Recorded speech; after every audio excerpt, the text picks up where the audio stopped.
ಬಿಜೆಪಿಯ ಕೈಗೊಂಬೆ ರಾಜ್ಯಪಾಲರಿಗೆ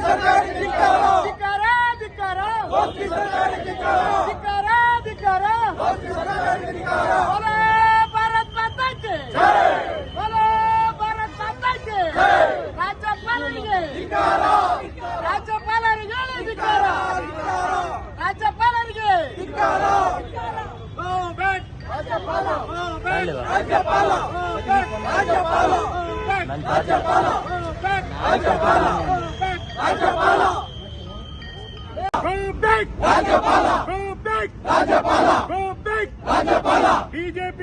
ರಾಜ್ಯಪಾಲರಿಗೆ ಬಿಜೆಪಿ ಏಜೆಂಟ್ ರಾಜ್ಯಪಾಲರಿಗೆ ಬೇಕೇ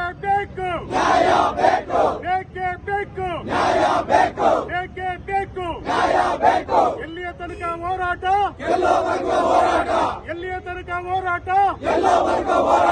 ಯಾತಕ್ಕಾಗಿ ಹೋರಾಟ ಪ್ರಾಮಾಣಿಕ ರಾಜಕಾರಣಿ ಸಿದ್ದರಾಮಯ್ಯನವರಿಗೆ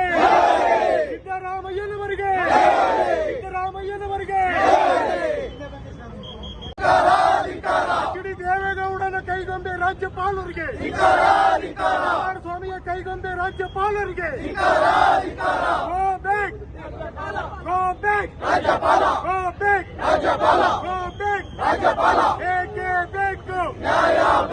ಬೇಕೇ ಬೇಕು ಧಿಕ್ಕಾರ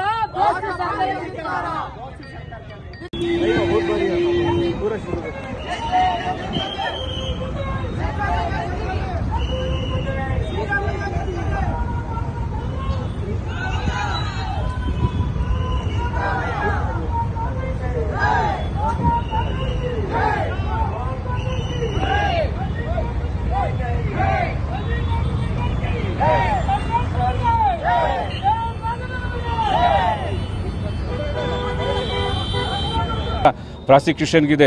ಇದೆಲ್ಲದನ್ನು ಬಿಟ್ಟು ಏನಿವತ್ತು ಮಧ್ಯಾಹ್ನ ರಾಜ್ಯಪಾಲರಿಗೆ ಯಾರೋ ಒಬ್ಬ ಅಬ್ರಹಾಂ ಅಂತ ಅವನು ವಸೂಲಿಗಿರಾಕಿ ಆತ ಕೊಟ್ಟ ಕಂಪ್ಲೇಂಟ್ಗೆ ರಾಜ್ಯಪಾಲರು ಮಧ್ಯಾಹ್ನ ಕಂಪ್ಲೇಂಟ್ ತಗೊಂಡು ಸಂಜೆಗೆ ಅವ್ರಿಗೆ ನೋಟಿಸ್ ಕೊಡ್ತಾರೆ. ಇದನ್ನು ಎಲ್ಲ ರಾಜ್ಯದ ಎಲ್ಲ ಅಹಿಂದ ವರ್ಗಗಳು ಖಂಡಿಸಬೇಕು. ಯಾಕೆ ಅಂದರೆ ಹಿಂದುಳಿದ ವರ್ಗದವರು ಆಡಳಿತ ಮಾಡೋದು BJP ಇಷ್ಟ ಇಲ್ಲ. ಅದರಿಂದ ಎಲ್ಲ ತೆಗಿಬೇಕು ಅಂತೇಳಿ ಈ ಥರ ರಾಜ್ಯಪಾಲರುಗಳ ಮುಖಾಂತರ ತಂತ್ರ ಮಾಡಿ ಹುನ್ನಾರ ಮಾಡಿ ಅವ್ರನ್ನ ಈ ಥರ ಮಾಡೋದು ತಪ್ಪು. ಇನ್ನು ಮುಂದಿನ ದಿನಗಳಲ್ಲಿ ನಾವು ಎಲ್ಲ ಕಾಂಗ್ರೆಸ್ ಪಕ್ಷದಿಂದ ಮತ್ತು ಸಿದ್ದರಾಮಯ್ಯರ ಅಭಿಮಾನಿಗಳು ಕರ್ನಾಟಕದಲ್ಲಿ ದಂಗೆ ಎದ್ದೇಳ್ತಾರೆ, ಕಾನೂನು ಸುವ್ಯವಸ್ಥೆ ಹದಗೆಡುತ್ತೆ. ಇದನ್ನು ಅವರು ಕೂಡಲೇ ಅವರು ನಿರ್ಧಾರ ಮಾಡಿ ವಾಪಸ್ ತಗೊಳ್ಳೋದು ಸೂಕ್ತ ಅಂತ ನಾನು ಈ ಸಂದರ್ಭದಲ್ಲಿ ಹೇಳ್ತಾ ಇದ್ದೀನಿ. ಹೌದು, ರಾಜ್ಯಪಾಲರು 100% ಕೇಂದ್ರದ ಕೈಗೊಂಬೆ ಆಗಿದ್ದಾರೆ. ಅವರು ಕೇಂದ್ರ ಸರ್ಕಾರ ಏನು ನಿರ್ದೇಶನ ಕೊಡ್ತಾ ಇದೆ ಅದನ್ನು ಮಾತ್ರ ಇವರು ಅನುಷ್ಠಾನ ಮಾಡೋಕ್ಕಲ್ಲಿ ಕೂರಿಸಿದ್ದಾರೆ. ಒಂಥರ ಕೇಂದ್ರ ಸರ್ಕಾರದ ಏಜೆಂಟ್ ರೀತಿಯಲ್ಲಿ ರಾಜ್ಯಪಾಲರು ವರ್ತನೆ ಮಾಡ್ತಾ ಇದ್ದಾರೆ.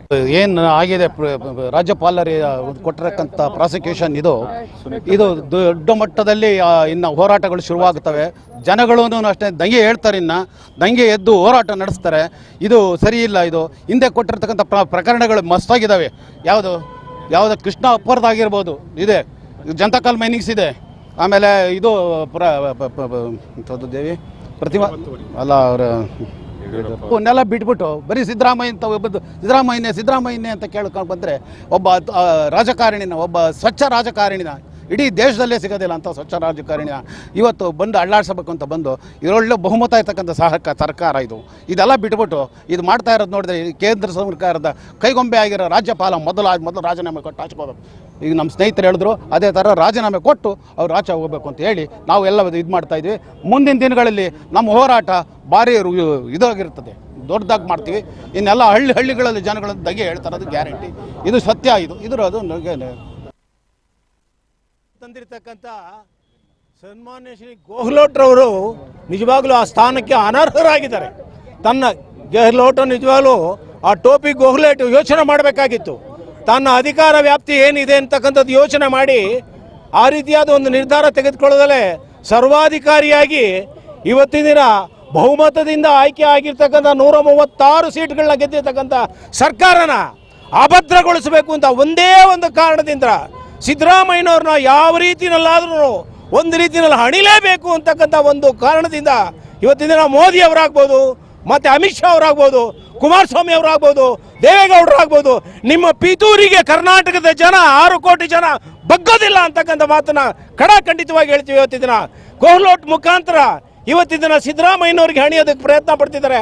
ಅಂಥ ನಿಷ್ಕಳಂಕ ರಾಜಕಾರಣಿ ರಾಜಕೀಯದ ಇತಿಹಾಸದಲ್ಲೇ ಇಲ್ಲ.